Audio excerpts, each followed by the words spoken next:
Hi everyone, welcome back to my channel and my podcast, Running Through Life.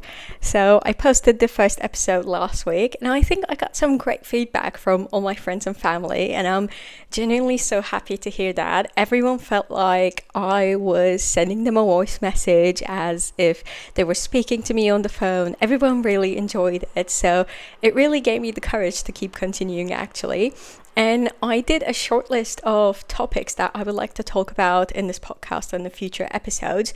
I think for a while I'm going to do both in Turkish and in English, by the way. If you remember, if you watched the first episode, I was having a dilemma of I didn't know which language I should be pursuing this podcast in, but I think I'm going to continue in both at the moment. Because in both languages, there are people who I would love for them to hear this podcast, but they can only listen in that language really.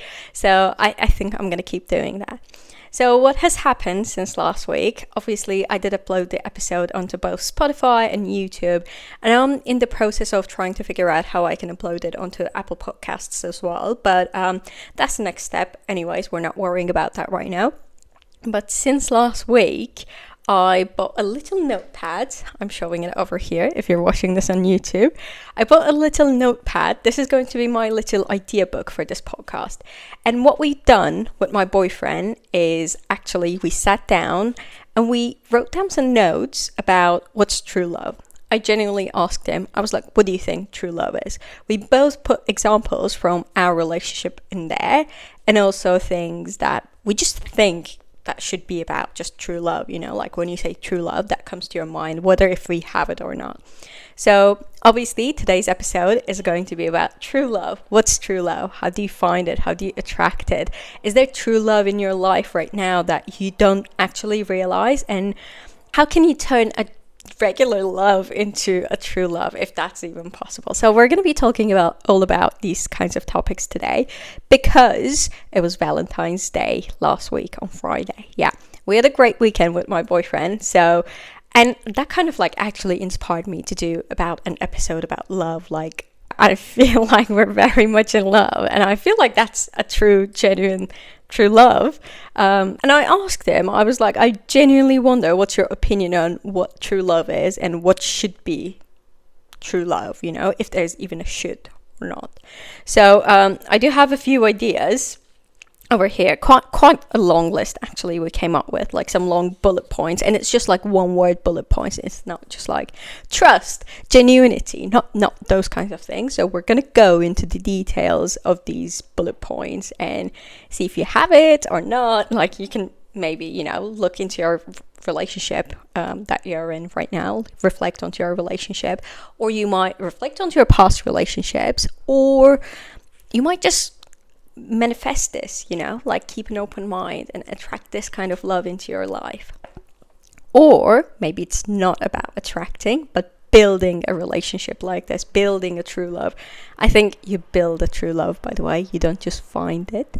So we're going to be talking all about these. Thank you so much for joining in today's episode. I'm in my cozy corner, and I've created even a cozier atmosphere today because I made a cup of sleepy tea. So I'm going to be sipping this throughout the episode. So I hope it's not going to sound disgusting or like ASMR. Okay, let's get into it. So starting with the first point, as I said, I don't think it's something that you find. It's something you build. So what do I mean by this? First, let's define what love is maybe. I think love is having that endless emotion that you feel towards someone in your life. I just call it as an emotion because I don't think I can summarize it with just a few words. You know, it's not just love. That sounds superficial, doesn't it? It's not just trust, genuinity, as I said. It's not openness. It's not just vulnerability. It's everything. It's a mixture of everything that you feel towards this one person. Or multiple, I don't know, but I'm just talking about a singular.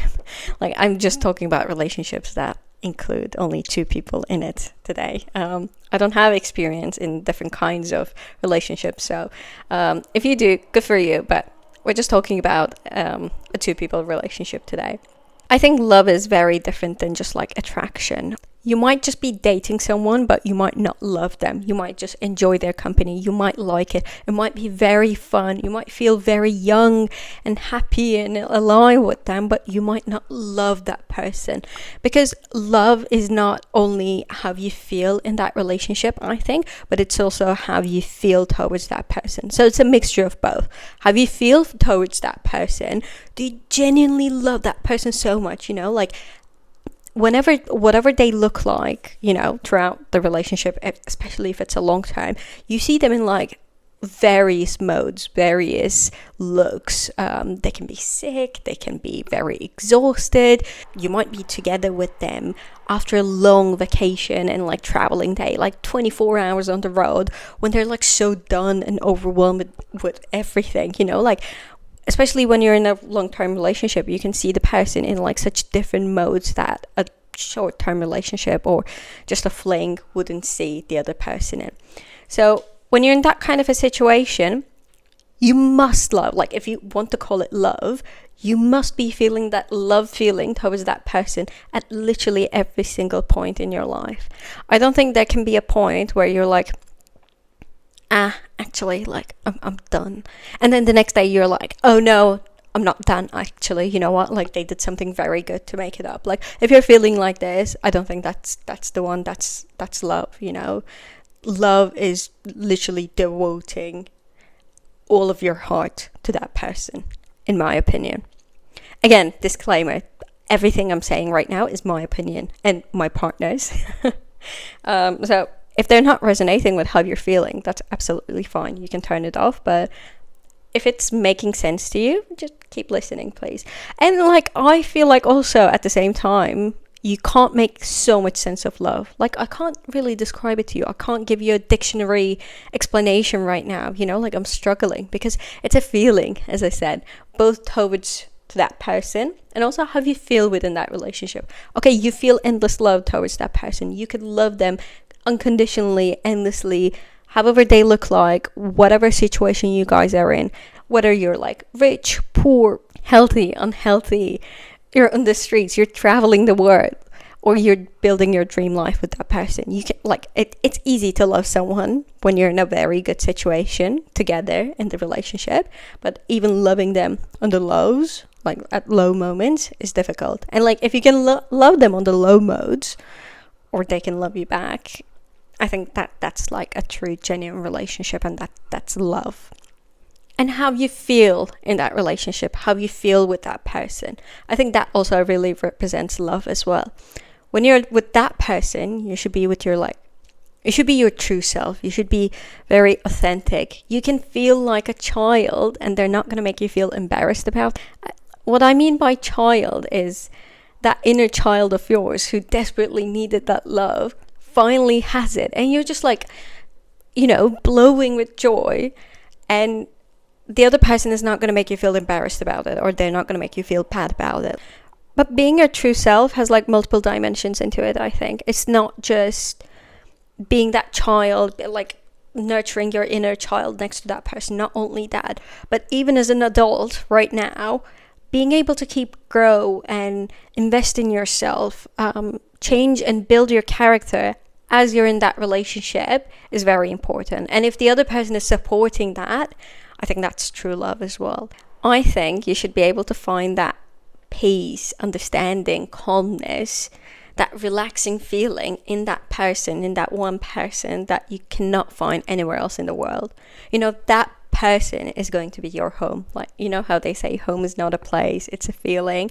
That person is associated with all those good and relaxing feelings, and that person is your home. That's love, I think. It's not only about how you feel towards them, but also about how they make you feel when you're with them. If they make you feel understood, relaxed, taken care of, you're not always like very uptight, like on the edge, as if like you're supposed to be doing something different, but you're not. Like your mind is somewhere else, you're overthinking, you can't just switch off. I don't think that's love then. That's something else. That's just like, a fling relationship maybe, but a true love can actually ease your mind and love your mind as well, it's not just like a physical thing, have their like 5 languages of love, etc.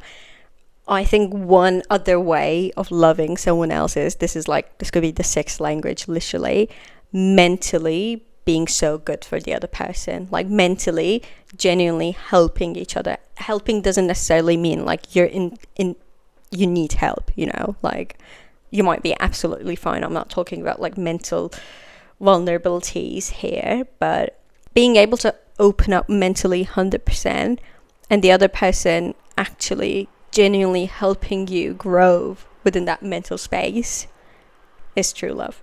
I think, I'm getting further away from the point that I was trying to make, but I hope this really makes sense.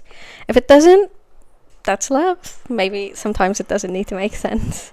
Yeah, let's go back to the points that I've written with my partner. So I've defined love, and I don't think you find love. Like, it's not something that you go out, search on the streets, Obviously, you need to be open for a relationship, like you need to be attracting that energy. You need to be manifesting that. You need to have certain criteria in your mind. You need to have a certain shape of like, what do you want in a relationship? Like, what kind of partner you want? You need to have sort of like an outline. I'm not talking about that checklist, by the way. If you're walking around with a checklist, literally like in your phone, like notes app, you're not going to find that person. Because I don't think there are people out there who can fit into those like certain categories, like 100% fit into your checklist. It's very difficult. Sometimes you need to be very flexible on certain aspects. But having certain standards is very important, like what you want in a partner. Like, for instance, on mental and emotional level, you want to be able to communicate with that person. You want to be able to sit down and talk for hours and hours with that person. You don't want to be just like scrolling through your phones next to each other. That's important as well, by the way, like being able to do that, not having to constantly talk and like fill the empty space. I'm not talking about that, don't get me wrong, but not necessarily needing some other distractions, and just being able to talk. That kind of communication might be someone's criteria. This is a good criteria as well, by the way. 6 foot, 6'5", blue eyes, finance, like that kind of, that song, right? Like, those are not criteria. And like, if you find someone who fits into that criteria, and also your mental and emotional criteria, great, good for you. But I don't think physical attractions are necessarily a criteria. It might be, by the way, but like, I think there must be a midpoint, like you might be attracted to that person, but then they need to meet your emotional standards as well, I think, which is much more important. Because someone can really change emotionally and grow emotionally as well, but like it's gonna take ages, and you don't want to basically raise a child. You want to get into a relationship and build that relationship. So you build a relationship, you build a love, but that person needs to be the right person, I think. Like, on the foundation, they need to be giving you what you were looking for to begin with. And then you're going to keep building on top of that relationship together as a couple.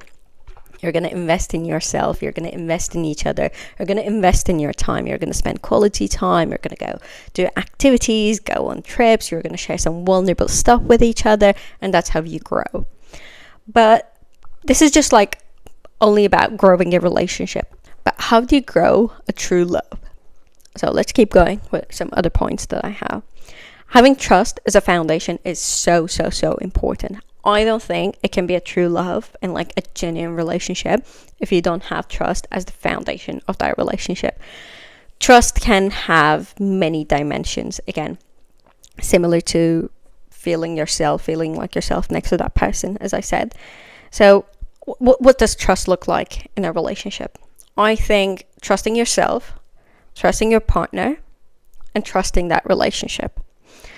And this is not only about jealousy and like some other people wanting your partner, and I'm not only talking about this, but trust comes in very different forms, and it can be all about like different aspects of life. For instance, I trust my partner with my whole life. I trust him so much that when I have a new development, for instance, within my work, within my like career life, I consult him. The first thing I do is talk to him, like hear about his opinions. I respect him so much, and I also trust him so much because I know that he has his best interests in me. So this is a different kind of trust than I trust him if he goes out with his friends on a night out, because I trust him that he's going to respect our relationship and me. He's not going to do something that can like jeopardize my trust in him and the openness of our relationship. These are like two different like levels of trust, but they're all trust, if you know what I mean. And when I say trust needs to be at the foundation of a relationship, I'm talking about all of the aspects, like not just trusting your partner around like opposite gender, but trusting them overall. For instance, another way of trusting your partner is, I know that when I tell my partner something, it's just going to be in between the two of us. He's not going to go tell this to a third person, whether if it's an argument that we're having, whether if it's a confidential information or something random. It doesn't even need to be that secretive, just something random and not even that important. I just know that he's not going to carry third people into this relationship, or like carry something out of this relationship into third party people. So that is also having trust, having that confidentiality in that relationship. This sounds really formal, by the way, but it is like that. Having trust fully into that person. Having this on the foundation of the relationship is so important, I think, because if you don't have trust, you don't have anything. You can't build anything on top of it. They're going to collapse at one point, whether if it's, jealousy, not supporting each other, not understanding each other, or actually involving other people into your relationship. These are like core things that can ruin a relationship and love. So trust is very important. Okay, the next point is something that my partner said actually. True love is hidden in the moments of like small moments of life.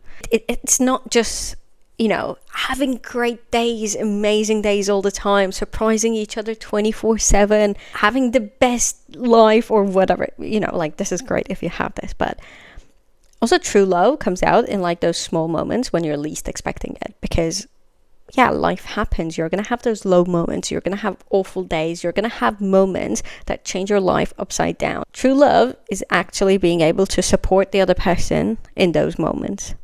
Or true love is supporting your person when they're like having a really awful day, making a cup of tea for them and bringing it in front of them with some biscuits that they love.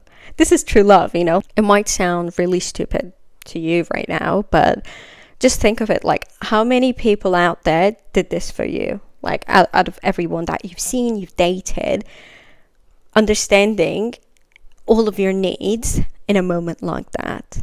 Like those small moments actually make up big moments in your life, in that relationship. So just those small acts of kindness can mean a lot actually, and these don't always come out in just like superficial relationships.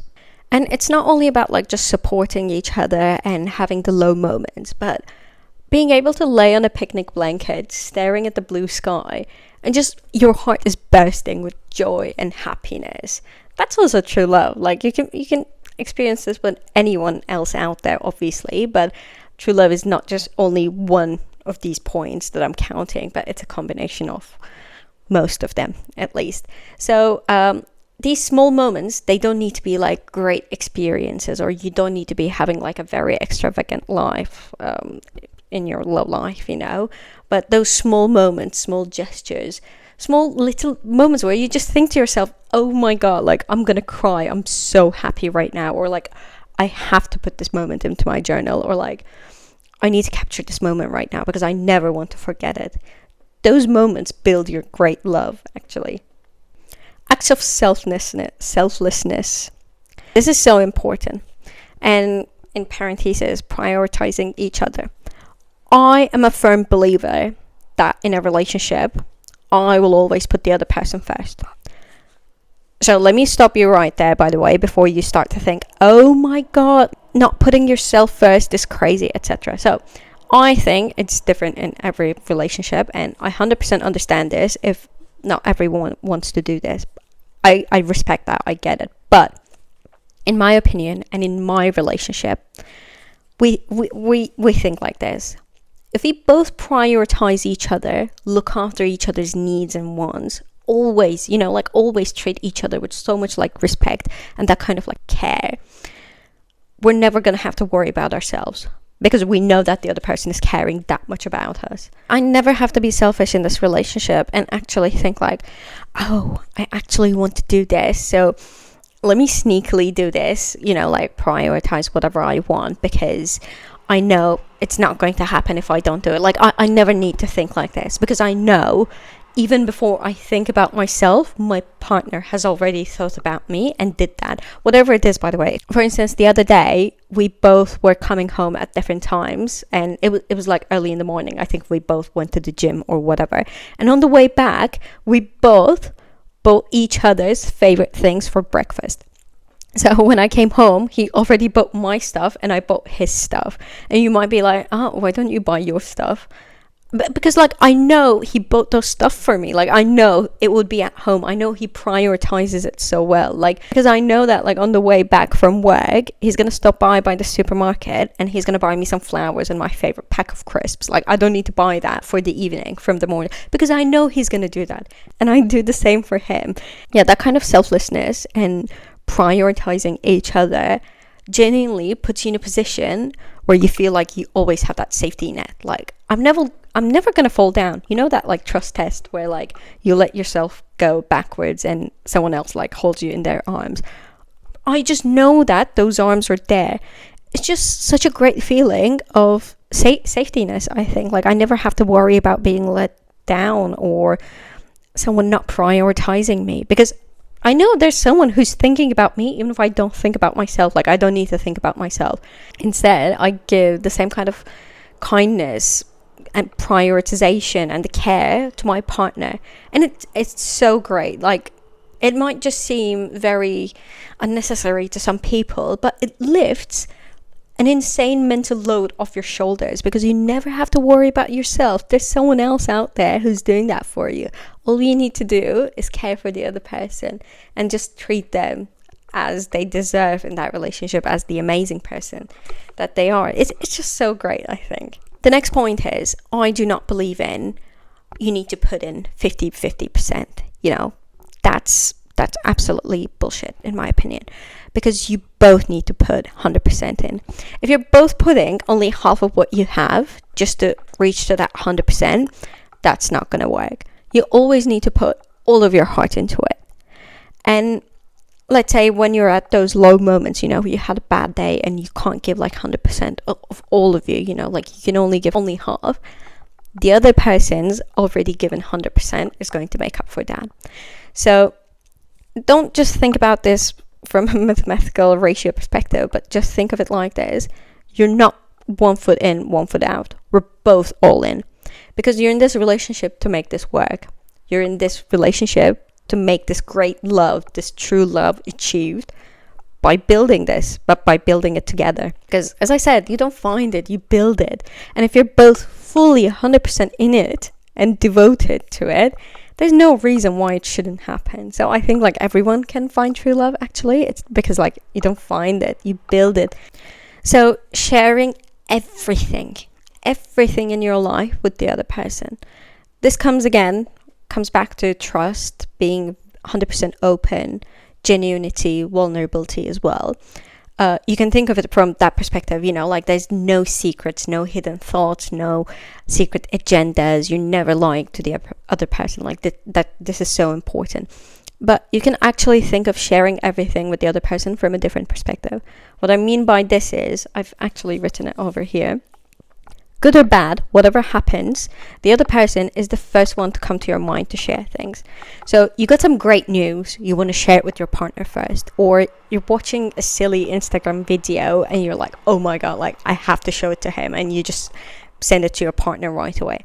Or when you're out like doing your life, you're doing whatever, and then when something happens, you're like, oh my god, this is like such art inside joke, like he needs to be here, or like she had to be there, that kind of feeling, that kind of, oh my god, I want to share every moment with that person because I just love doing this life with them so much, is true love.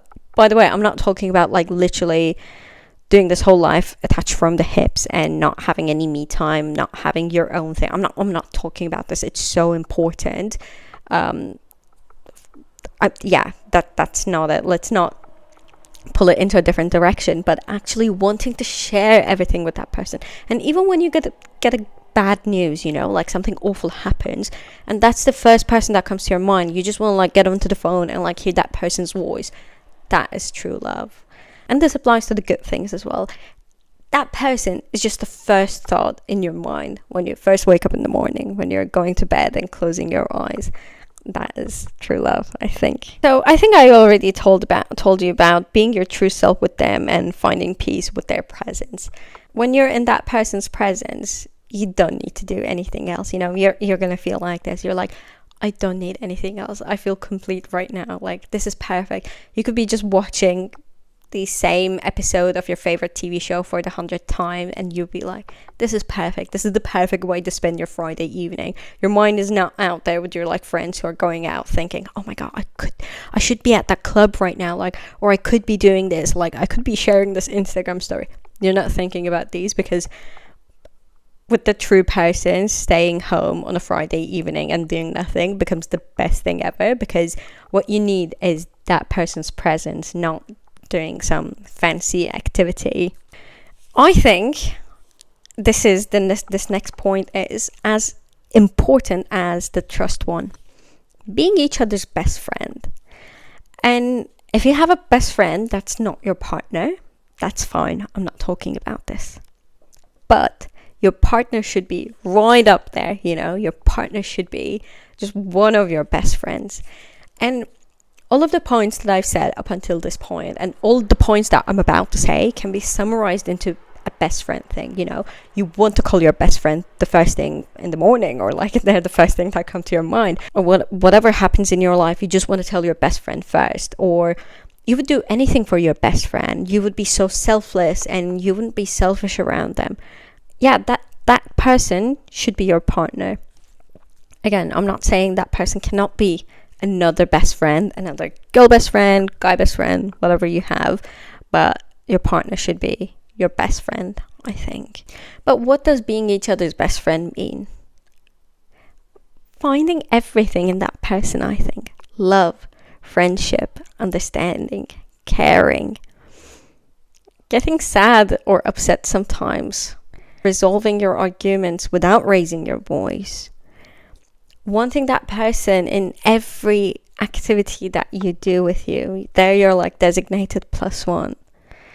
You want to include them in your hobbies, or you genuinely feel interested in the stuff that they are interested in.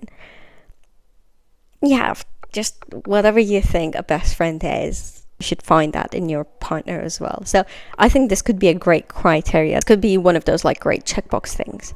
Finding friendship first, obviously, because like you can find your best friend within like first 5 seconds of meeting that person, but first you start with friendship. Just think to yourself, can I be friends with this person? Like, if you were not attracted to them, like physically, mentally, anything like that, can I just be friends with this person? Like, is this person genuinely that nice?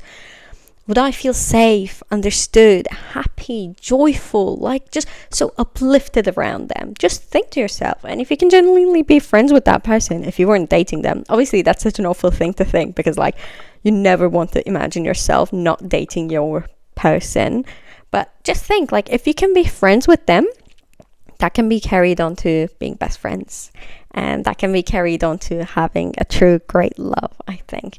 But yeah, friendship is so important. So I'm going to circle back to being selflessness and like providing each other that space of being your true self, because I think always supporting each other's growth, even if it's individual growth, is so important. So obviously you want to build your relationship with your partner, keep building, like brick by brick, and become a stronger, better, wiser version of yourself. That's so important, I think. But supporting individual growth is equally amazing, not holding each other back, but always being their like biggest supporter, being their like biggest cheerleader, and always holding their hand when they're going through this growth journey, whatever this is. This could be related to their like career, this could be a personal journey. They might start going to therapy because they want to resolve their childhood trauma, and actually holding that person's hand and supporting them through every single step of the journey means that you're supporting their individual growth. Supporting individual growth is really important, and not putting jealousy into that growth, like not letting that competitiveness, ambitions in you, or having that kind of jealousy that I was talking about. Oh, like, what about like the opposite gender being attracted to my partner, whatever that environment that he goes into now, like it's a new space, and they don't know that he's taken, etc. So that kind of stuff is going to hold the other person back, because once you start acting with your jealousy, that's going to prevent the other person's individual growth, because they're going to have resentment if they don't do it. But if they do it, you're going to be just like bickering in the back about that kind of like trust issues, because it happens because you don't have the trust. So trust is at the foundation of the relationship, again, as I said. But supporting that kind of growth is, again, like very key, I think, because if I don't feel supported in this relationship, like if my partner doesn't say, oh my god, babe, go on, like I'm right next to you, I'm gonna support you through this journey, I think you should do it, like give me that courage, I would feel like the other person just makes me want to feel small, and they're not gonna thrive on my happiness. Like, they're not happy when I'm successful. They want to feel like the bigger person, the more important person in this relationship. Like, that's just such an unhealthy kind of balance that you would have if that's what you have. And that's not it.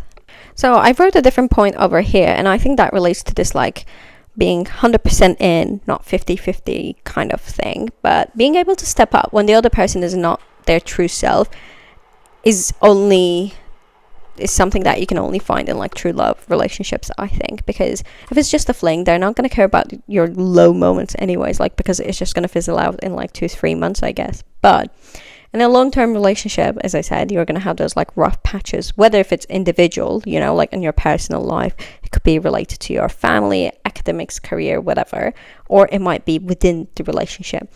But sometimes one person needs to step up. For instance, if it's about the relationship, sometimes one person should be able to say, you know what, hold on, I'm just going to let it go.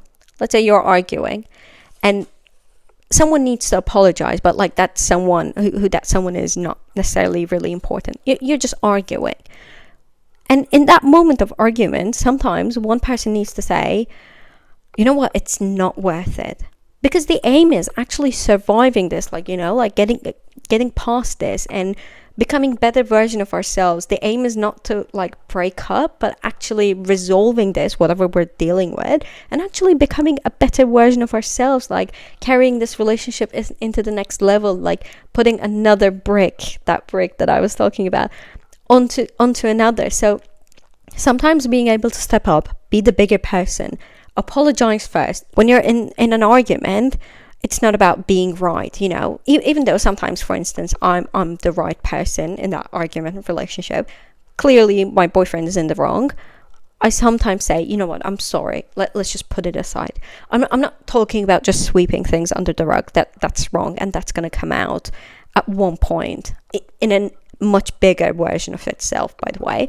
But I'm talking about being able to put your ego, like strip your ego off, and actually be the bigger person, say, hold on, what are we doing? Like, can we just like take a step back and look at this from a bigger perspective? Like, I'm so sorry for doing this, but I felt blah, blah, blah, blah. Talking from like an I perspective instead of blaming the other person, and actually trying to resolve that situation instead of like trying to win the argument. There's no winning in a relationship, I think, because it's such an ego-free space. It needs to be ego-free, because if you go into that with your ego, you're not going to survive it, I think. It needs to be an ego-free space where sometimes, even though you're right, wrong, whatever, or sometimes the other person is not feeling themselves, you're going to step up. You're going to be the man, quote unquote. I don't like this phrasing, actually. You're going to be the bigger person of the relationship, and you're going to carry the weight on your shoulders. You just have to. If you want this true love, this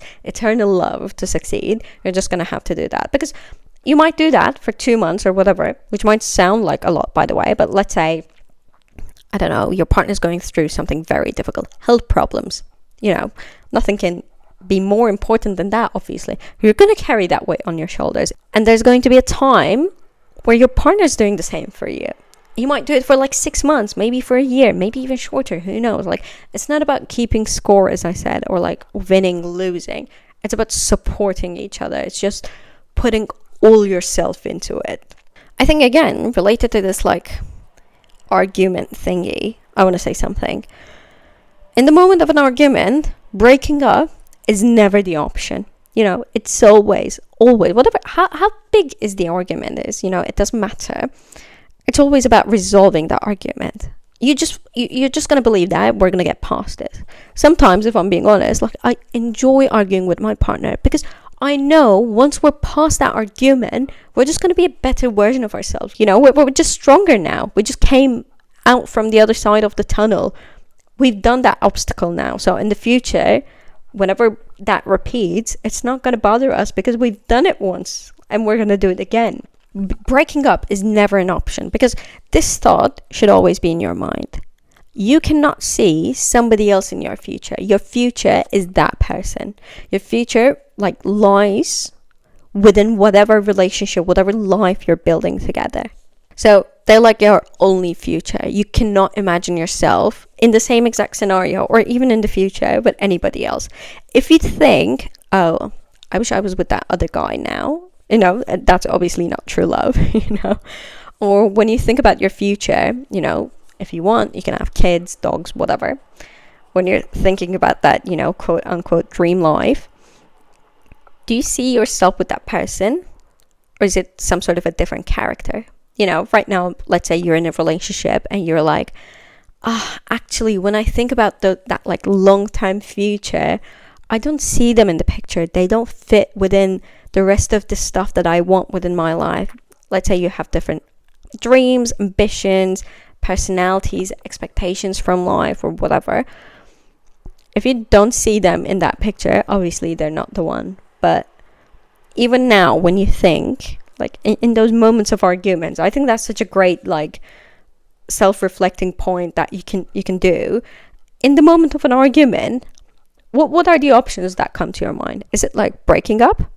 Is it are you thinking like, oh, you know what, fuck this, like I can't just put up with this? Or they're your only future and you're like, you know what, fine, let's just get past this, let's just resolve this. If you can be that, your relationship is going to survive. So regarding this whole seeing them in your future, are you making plans for the future? I'm not only talking about, oh, like in 5 years we want to get married and blah, blah, blah. I'm not only talking about this, but can you make like plans with this person to go to an abroad wedding, for instance, in a year's time? Or are you in just one of those relationships right now where you cannot even estimate, you don't even know if you're going to be together? So that's obviously, there you go, there's your answer. That's not true love. If you can't see yourself with that person in 6 months because you know something's going to break, something's going to fizzle out, something's going to fade along the journey, then obviously that's not it. So think of yourself, and when you're making plans with that person, can you make future plans, like long term, short term? Like, can you say, oh, one day, let's say you're both in uni right now, in 4 years, when we both graduate, this is going to happen. Like, we're going to move here, we're going to do this, we're going to do that. And the key thing is, are you the only person who's making future long-term plans in this relationship? Or is the other person equally invested into these future plans? Like, I think it's so heartwarming when the other person says to you, out of nowhere, you know, oh, in the future, I want this to happen for us. Like, I want us to be in this position. I want us to have achieved this. You just think, first of all, that's such a great thing that you just said. Like, I would have loved for us to achieve that thing. But did you just think about our future? You know, like, your just heart melts. You're like, are you thinking about like 5 years in the future from now? Like, do you think we're going to be there? That's just such a great thing. So when you're making future plans, it's very important that it's not just one-sided, because then you're like, hold on, like, do you even see me in your future? Like, are you in this relationship for the long term or not? Like, are you just like enjoying your time with me or not? If even doing the simplest things in life with that person feels amazing to you, they're the one. I'm talking about going grocery shopping, going to IKEA, doing nothing, similar to what I just said, like laying on the couch on a Friday evening and watching your favorite free TV shows episode for like the 100th time. These small moments in life feel just so beautiful to you. You just enjoy their presence. You just enjoy their company. And you just think, you know what? You wouldn't be sharing this moment with anybody in your life. Like your work colleagues, for instance. Your colleagues don't know what you buy from your grocery shopping on a weekly basis, right? That's such an intimate thing, actually. Like, intimacy is not necessarily associated with sexuality, in my opinion. Like, intimacy is just like intimate, private, just like secluded to you and your partner or whoever you're sharing it with, depending on the context. So that grocery shopping is like an intimate thing, actually. You wouldn't be doing it with anyone. You wouldn't be doing it with your one night stand, for instance. You would be doing it with someone who you live with, or, you know, you just spend so much to get time together at each other's place, something like that. So doing those intimate things actually makes you realize, you know what? I'm not sharing this with anybody else out there in my life. Like, this is just special to this person and me. And if it just feels so beautiful and warms your heart, then he might be the one, or she might be the one. Another point is supporting each other's hobbies. So being your true self, supporting each other's growth and wins, etc., etc. Yeah, we talked all about those, but giving space to each other to have that me time is also equally important. For instance, we're a couple who lives together and we're spending majority of our time together. Like, and we live in a 1-bedroom place. It's like tiny. Like, we either have the living room, that's an open space together with the kitchen, or the bedroom. So, and like, you just don't really hang out in the bedroom, like, unless there's a desk, and sometimes I journal there, whatever. But like, majority of the time, we're spending our time in the evenings, especially, or over the weekends, in this living room. And sometimes my me time understanding is going on a run, you know, spending time outside of the house and just doing my own thing. Going to the gym, for instance. Like, I love going to the gym with my partner, but I love doing it just for my sake as well. Like, I go to a different class than him. Like, I just have my own space and my own time. But sometimes you need to have that me time together at home, because you can't be just like going out all the time. Like, you need your me time, for instance, but it's like 10 p.m. on a Wednesday evening. What are you going to do in your tiny flat? So being able to have that me time and hobbies within the same space is really important. Sometimes I just do my nails, for instance, watch YouTube, whatever, read on the couch. Whereas my partner next to me could be playing his PlayStation on the TV.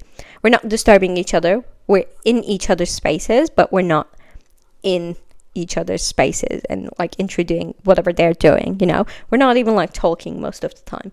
We might just like cuddle, give each other a kiss once every, I don't know, like half an hour. But allowing each other to do that me time is so important. And we don't do this by agreeing on it, for instance. Like, we don't say, oh, by the way, I want to have some me time tonight, or tomorrow at 7 p.m. I'm going to have some me time. Can you please leave the room? Like, I need the living room. Like, I'm not saying this. By the way, my partner is in the other room. He just came from the gym and he's giving me the space now. He's allowing me the space so that I can record my podcast. Like, I just genuinely am so thankful for him. Yeah, like, we don't plan those me times. You know, if I just like pick up my book after dinner, and my partner is not going to be like, what are you doing? Yeah, you just get the signal. For instance, like, I just go inside for like 15 minutes to wash my face, do my skincare. But if my partner has turned on his PlayStation, when I come back, I don't go like, oh, can you please turn it off? Like, I want to do something together. Like, you don't sound petty about it. That's the important thing. Like, I might want to do something together, by the way. Like, sometimes I just say, oh, would you like to watch something together? But there's always a way and language to say that. So you shouldn't be getting petty that your partner has their me time and their hobbies. Like, it doesn't bother me. I just feel happy seeing my boyfriend playing his PlayStation, for instance, because that I know that's just like relaxing his mind. He's just like turning off, recharging for the evening. Yeah, I just love that for him, and he does the same thing for me. Like, the other day I was in the room for like 2 hours journaling. He knew what I was doing, so he didn't come interrupt. He wasn't like, oh, what are you doing? And he just let me be. He was watching his movie, playing his games here, and I was just journaling for 2 hours. And it was the perfect me time. We were in the same house, but we were both able to do our own thing. The last point is actually kind of the opposite of what I just said.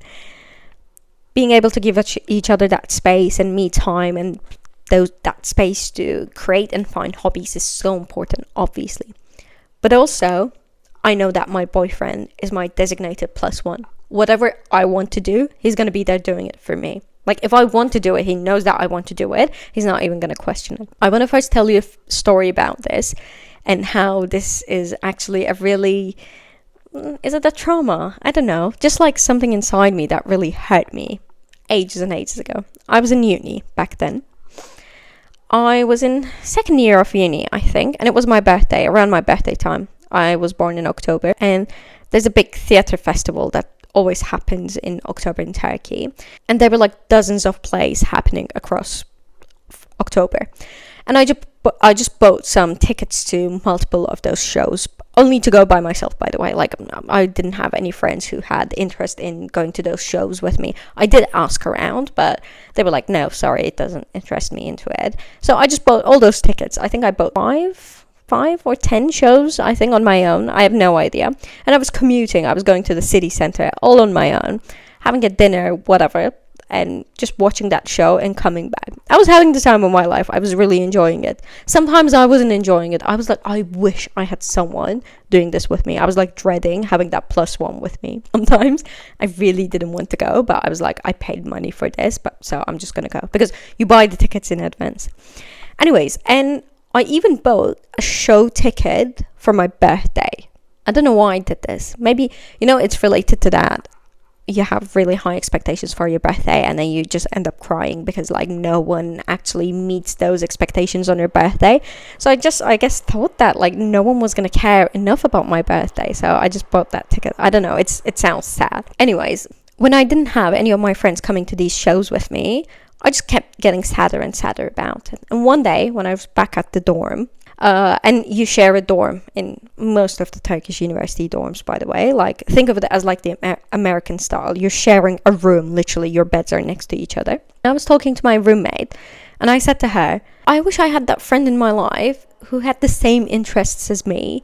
Or even if like that person didn't have the same interests as me, I would just know that they would be there for me. Like, they would just come to that event with me, so I could just like automatically buy 2 tickets default without even asking them, because I know they're going to be there with me. Like, even if they don't have any interest into that particular show, let's say, they're going to be like, you know what, just because you like it, I'm going to come, of course. And then I will do the same for that person. The other person is going to be like, oh, like, I found this new open house dance course or whatever, like, would you come with me? I'll be like, yeah, absolutely, you don't even need to ask.